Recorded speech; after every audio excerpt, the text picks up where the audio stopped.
Voice of public ನ್ಯೂಸ್ಗೆ ಸ್ವಾಗತ ಸುಸ್ವಾಗತ. ನಾನು ಸೌಮ್ಯ ಸತೀಶ್. ರಾಜಕೀಯವಾಗಿ ನಿವೃತ್ತಿಯಾಗುವ ಮಾತೇ ಇಲ್ಲ, ಶಾಸಕ ಜಿಕೆ ವೆಂಕಟಶಿವಾರೆಡ್ಡಿ. ಅನುದಾನದ ಹೆಸರಿನಲ್ಲಿ ಜೆಡಿಎಸ್ ಶಾಸಕರನ್ನು ಸೆಳೆಯಲು ರಾಜ್ಯದ ಪ್ರಭಾವಿ ಮುಖಂಡರು ನಡೆಸಿದ ಪ್ರಯತ್ನ ವಿಫಲವಾಗಿದೆ ಎಂದು ಜೆಡಿಎಸ್ ಯುವ ಘಟಕದ ರಾಜ್ಯಾಧ್ಯಕ್ಷ ನಿಖಿಲ್ ಕುಮಾರಸ್ವಾಮಿ ಹೇಳಿದರು. ಶ್ರೀನಿವಾಸಪುರದಲ್ಲಿ ಜನರೊಂದಿಗೆ ಜನತಾದಳ ಸದಸ್ಯತ್ವ ಅಭಿಯಾನ ಕಾರ್ಯಕ್ರಮದ ಕಾರ್ಯಕರ್ತರ ಸಭೆಯಲ್ಲಿ ಭಾಗವಹಿಸಿ ಮಾತನಾಡಿದರು.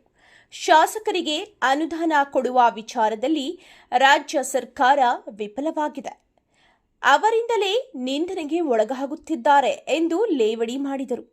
ಮುಂಬರುವ ಗ್ರಾಮ ಪಂಚಾಯಿತಿ, ತಾಲೂಕು ಪಂಚಾಯಿತಿ, ಜಿಲ್ಲಾ ಪಂಚಾಯಿತಿ ಚುನಾವಣೆಗಳಲ್ಲಿ ಗೆಲುವು ಸಾಧಿಸಲು ಕಾರ್ಯಕರ್ತರನ್ನು ಸಜ್ಜುಗೊಳಿಸುವ ಸಲುವಾಗಿ ಜನರೊಂದಿಗೆ ಜನತಾದಳ ಕಾರ್ಯಕ್ರಮ ರಾಜ್ಯಾದ್ಯಂತ ಹಮ್ಮಿಕೊಳ್ಳಲಾಗಿದೆ ಎಂದು ಹೇಳಿದರು. ರೈತರ ಬೆಳೆಗಳಿಗೆ ಬೆಂಬಲ ಬೆಲೆ ಕೊಡಿಸಲು ಸಾಧ್ಯವಾಗದ ರಾಜ್ಯ ಸರ್ಕಾರ ನಾವು ಬೆಳೆಗಾರರನ್ನು ಕೈಬಿಟ್ಟಿದ್ದು ಮಾವು ಬೆಳೆಗಾರರು ಸಂಕಷ್ಟದಲ್ಲಿದ್ದಾರೆ ಎಂದು ತಿಳಿದು ಅವರ ನೆರವಿಗೆ ನಿಂತವರು ಕುಮಾರಸ್ವಾಮಿ.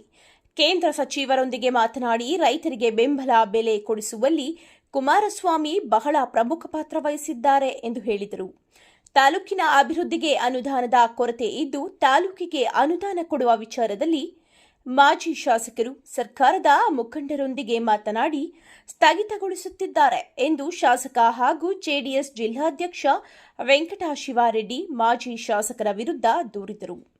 ಇದೇ ಸಂದರ್ಭದಲ್ಲಿ ಕಾರ್ಯಕರ್ತರಿಗೆ ನಾನು ಸಾಯುವವರೆಗೂ ರಾಜಕೀಯ ನಿವೃತ್ತಿ ಪ್ರಸಂಗವೇ ಇಲ್ಲ ಎಂದು ಹೇಳಿದರು. ಈ ಸಂದರ್ಭದಲ್ಲಿ ಸಂಸದ ಮಲ್ಲೇಶ್ ಬಾಬು, ಶಾಸಕ ವೆಂಕಟಶಿವಾರೆಡ್ಡಿ, ಮಾಜಿ ಶಾಸಕ ಜೆಕೆ ಕೃಷ್ಣಾರೆಡ್ಡಿ, ವಿಧಾನ ಪರಿಷತ್ ಸದಸ್ಯ Govindaraju, R Chowdareddy, Thupalli Narayanaswamy, CMR Srinath, SLN Manju, Gayathri Muthappa ಹಾಗೂ ಜೆಡಿಎಸ್ ಪಕ್ಷದ ಎಲ್ಲ ಮುಖಂಡರು ಕಾರ್ಯಕರ್ತರು ಭಾಗವಹಿಸಿದ್ದರು. ಅವತ್ತು ನಾನು ಮಾನ್ಯ ಮಂತ್ರಿಗಳನ್ನ ಅವತ್ತು ವಿಧಾನಸೌಧದಲ್ಲಿ ಇದೇ ಮಾತುಗಳನ್ನ ನಾನು ಮಾತಾಡಿದೆ. ಮಾನ್ಯ ಮಂತ್ರಿಗಳ ಜೊತೆಯಲ್ಲಿ ಮಂತ್ರಿಗಳು ಹೇಳಿದ್ರು, ನಿಜವಾಗಿ ಹೇಳಿ ಒಪ್ಕೊಂಡ್ರು.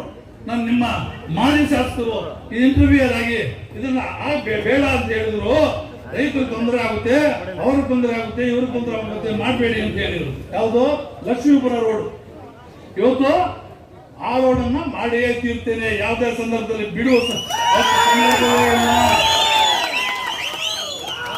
ಆಗಲೇಬೇಕು.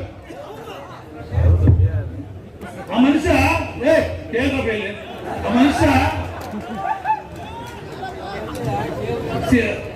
ಸ್ಪೀಕರ್ ಆಗಿದ್ದ, ಮತ್ತೆ ಆರೋಗ್ಯ ಸಚಿವನಾಗಿದ್ದ.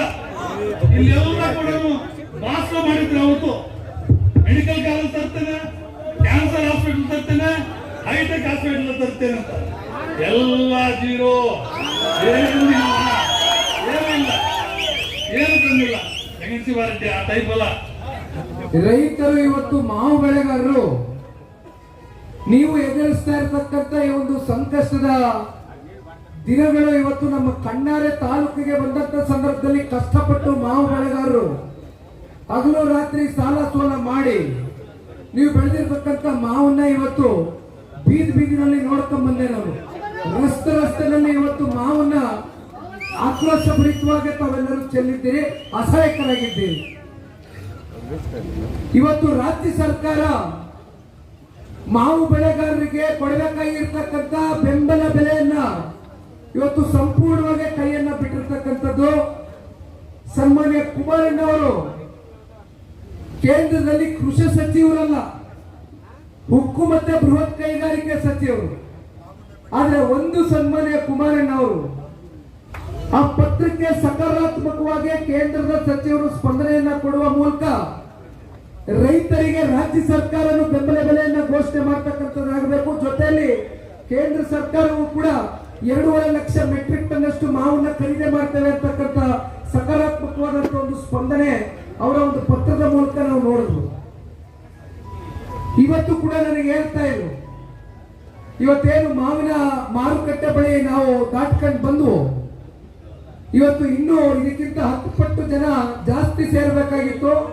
ಆದ್ರೆ ಬಹಳ ಜನ ಇವತ್ತು ಆ ಮಾರುಕಟ್ಟೆಗಳಲ್ಲಿ ಇವತ್ತು ಮಾವನ್ನ ನೀವೇನ್ ಬೆಳೆದಿದ್ದೀರಿ, ನಿಮ್ಮ ಜೀವನೋಪಯೋಗಕ್ಕಾಗಿ ಇವತ್ತು ಬದುಕನ್ನ ನೀವೇನ್ ಕಾಣ್ತಾ ಇದ್ದೀರಿ, ಆ ಹಿನ್ನೆಲೆಯಲ್ಲಿ ಸ್ವಲ್ಪ ಒತ್ತಡದಿಂದ ತುಂಬಾ ಜನ ಗ್ರಾಮಗಳಲ್ಲಿ ರೈತರು ಇವತ್ತು ಆ ಮಾರುಕಟ್ಟೆಗಳಲ್ಲೇ ಉಳಿದೋಗಿದಾರಣ.